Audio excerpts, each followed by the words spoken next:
Baik, terima kasih Bung Aryadin. Aryadin ya? Ya, Aryadin Oke. dari wartawan Media Dinamika Oke, Global siap. dan tangkap update 24 jam.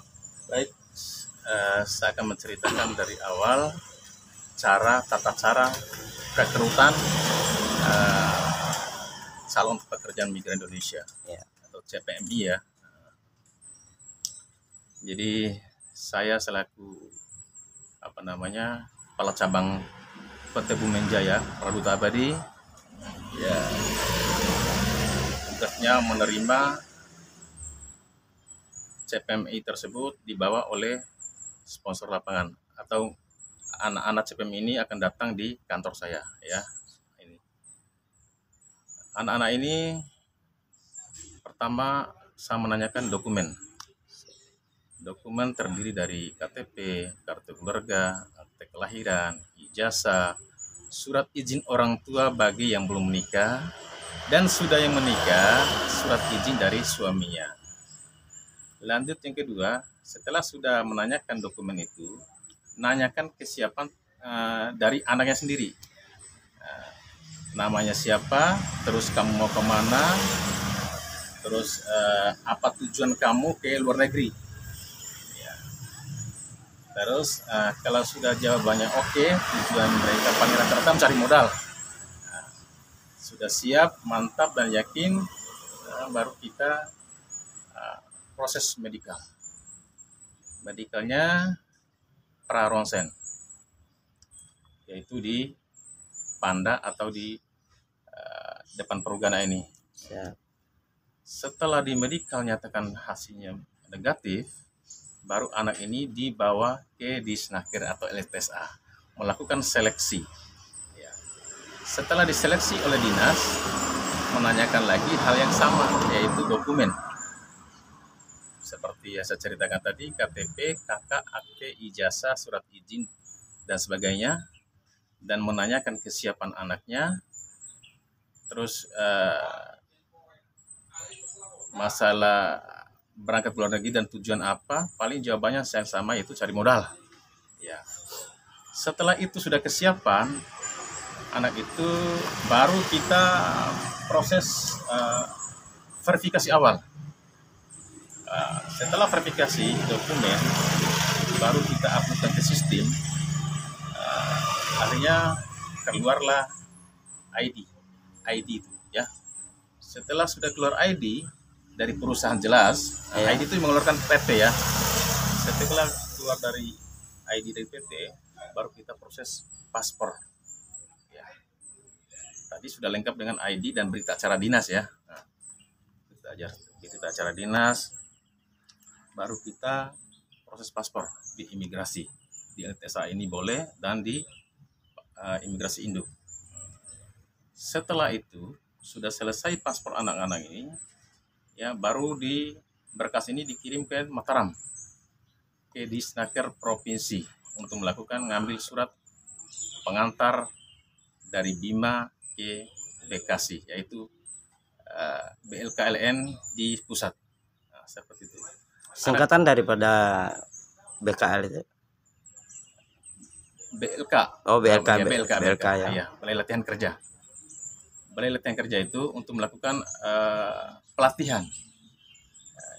Pelatihan yang pertama yang dilakukan itu di kantor pusat itu, satu, belajar masalah bahasa. Bagi negara tujuan yang ke Taiwan, yaitu anak-anak wajib hukumnya belajar bahasa Mandarin. Bagi yang negara yang Hong Kong, anak-anak ikut belajar bahasa Kantonis. Apakah di Bima ini tidak dilakukan, sedangkan ada BLK juga, ada BLK dan BLKS. Ada yang swasta, ada yang betul itu. Sekali. Jadi di Bima ini memang iya. Jadi sebelum anak-anak di ini sudah ada anak-anak sudah ikut pelatihan juga, namanya di sini LPK, Lembaga Pelatihan Kerja, ya kan? Sudah tahap awal di sini untuk mendapatkan sertifikat BNSP.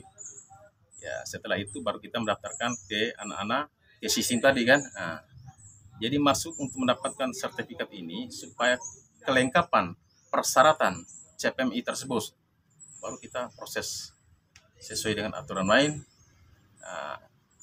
Lanjut masalah belajar di pusat tadi, Jadi untuk melakukan proses marketing setelah sudah belajar bahasa sesuai negara masing-masing, lanjut proses marketing. Marketing ke negara mereka sesuai tujuannya ya. Mulai dari Singapura, Hong Kong, Taiwan segala macam. Pelatihan ini dalam jangka waktu berapa bulan, Pak? Pelatihan itu kalau aturan tuh minimalnya itu proses BLK itu 21 hari untuk mendapatkan sertifikat ya. 21 hari itu aturan pemerintah tuh. Lanjut masalah sekolah dan segala macam itu minimal proses marketing itu minimal kurang lebih 3 bulan. Kurang lebih 3 bulan. Ya. Proses kalau tidak bisa diterbangkan selama 3 bulan, bisa diperpanjang lagi sampai 6 bulan sesuai bunyi PP tadi. PP nomor berapa itu, Pak? PP nomor berapa ya Pak? PP perjanjian penempatan kerja itu ya, sesuai mereka tuh patokan dari PP. Setelah itu anak-anak ini selama 3 bulan tadi, durasi dalam waktu 3 bulan, mereka anak-anak ini selalu ikuti pelatihan yang ada di BLK, baik tata cara yang dilakukan di rumah majikan dan belajar bahasa. Terus yang kedua, anak-anak ini di interview oleh majikan dari luar negeri ataupun agensinya. Setelah oke, baru dilakukan PAP segala macam. Hanya itu aja Bung Ardi yang saya bisa sampaikan. Izin terkait masalah di dalam penampungan itu sendiri yang sampai hampir 1 tahun itu solusi, dan itu kan kebanyakan juga yang meneriakan kita suruh kembalikan saja. Betul. Nah, apakah pada dasarnya tadi pelatihan yang menurut yang disampaikan oleh Bapak itu 3 bulan sampai 6 bulan itu pernah nggak ya dilakukan untuk sosialisasi awal sebelum diberangkatkan? Sudah, bahkan waktu di dinas ini sudah sampaikan seperti itu. Proses tadi sosialisasi di masyarakat supaya masyarakat ini pun juga minat untuk ke luar negeri. Sudah. Mereka juga ya jangan sampai hanya yang tahu secara individu saja yang tahu ini, tapi masyarakat umumnya belum ada yang tahu. Kita sudah Bang Ardi, karena ini yang namanya proses pemerintah itu wajib disosialisasikan melalui di Senaker, terus langsung ke kantor desa segala macam. Ya itu perlu kita sampaikan bahwa ini proses resmi, legal, sesuai Undang-Undang Nomor 18 Tahun 2017 tentang perlindungan CPNI tersebut. Begitu Bang Ardi. Ya seperti contohnya ini kan mertua saya meninggalnya di Malaysia, yang dibawa oleh sponsor ya, oleh oknum sponsor, ya tidak bertanggung jawab. Nah, selepas daripada itu, hal ini yang dirasakan oleh para calon PJTKI di penampungan di Bekasi tersebut, yang meneriakan suruh memulangkan kita. Nah, apakah itu emang ada dasarnya? Tahu bagaimana dalam pengiriman tersebut? Oke, baik. Terkait dengan keluarganya Bang Ardi ini menjadi salah satu korban yang di Malaysia, ya itu anak-anak yang berangkat ke luar negeri itu tergantung dari PT. Ada juga yang berangkat miring, istilahnya itu ilegal ya, yang Malaysia kebanyakan ilegal lewat Batam segala macam kan. Itu mereka tuh menggunakan paspor 48. Paspor 48 itu Bang Ardi itu paspor umum, bisa digunakan untuk jalan-jalan, untuk pokoknya umum tuh bisa dipakai untuk umroh segala macam ya, namanya paspor umum. Itu 48 halaman. Nah itu kebanyakan CPNI itu menggunakan seperti itu. Itu yang dilakukan oleh sponsor yang tidak bertanggung jawab. Ya, kalaupun berangkat dengan PT, maka PT itu akan melakukan paspor itu 24 halaman. Paspor 24 halaman itu khusus CPNI, ya kan? Nggak bisa pakai untuk jalan, tapi khusus pekerja migran Indonesia. Itu paspor 24 namanya, 24 halaman. Nah, makanya susah kalau anak-anak sudah berangkat lewat ilegal gitu, lewat batang segala macam menggunakan pasal 48. Jadi agak sedikit pusing juga pemerintah ini ya. Ya. Ya, kalau anak-anak melalui PT tentu akan cepat teratasi. Ya. Karena ini mereka berangkat ini tanpa melalui PT, berangkat secara pribadi dan tanpa tidak diketahui oleh pemerintah setempat atau di Senaker. Ya. Itu Bung Ardi. Ya, kembali kepada tadi para calon PJTKI yang Bapak kirim langsung ke pusat itu yang mengeluhkan itu ya tidak dijawab oleh Bapak. Yang mengeluhkan. Ya, yang mengeluhkan dengan hampir 1 tahun ini 1 tahun, ya. Baik. Terima kasih Bang Ardi. Kalau untuk PT saya belum ada. Anak-anak ini paling 3 bulan 4 bulan udah terbang. Alhamdulillah. Kalau untuk PT Bumen bisa dicek. Ya, kebetulan ini PT baru juga Bung Ardi Ya. Ini kan menurut narasumber saya selaku